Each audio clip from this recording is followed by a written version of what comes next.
कल्पना करा, ब्रह्मा, विष्णू आणि महेश हे तिन्ही देव एका स्त्रीसमोर बाळ बनले. हे प्रसिद्ध लोककथा दत्तात्रेयाच्या जन्माची आहे. चित्रकूट पर्वतावरील आश्रमात ऋषी अत्री आणि त्यांची पत्नी अनसूया वास्तव्य करत होते.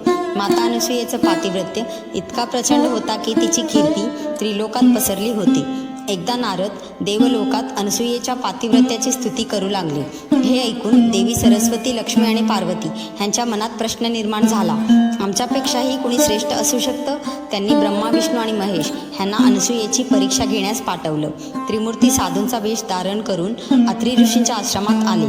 त्यांनी अनसूयेकडे भिक्षा मागितली, परंतु एक कठीण अट ठेवली की तिने विवस्त्र होऊन त्यांना भोजन वाढावे. अनसूया क्षणभर चकित झाल्या, परंतु त्यांनी आपल्या पतीचे स्मरण केले आणि आपल्या तपोबलाने ओळखले की हे पाहुणे सामान्य साधू नसून साक्षात देव आहेत.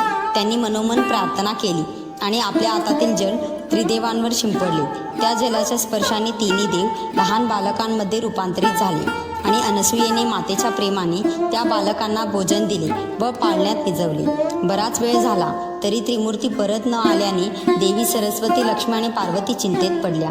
त्या अनसूयेच्या आश्रमात आल्या आणि संपूर्ण सत्य समजलं. अनसूयेच्या महान पातिव्रत्यापुढे त्या नमस्तक झाल्या.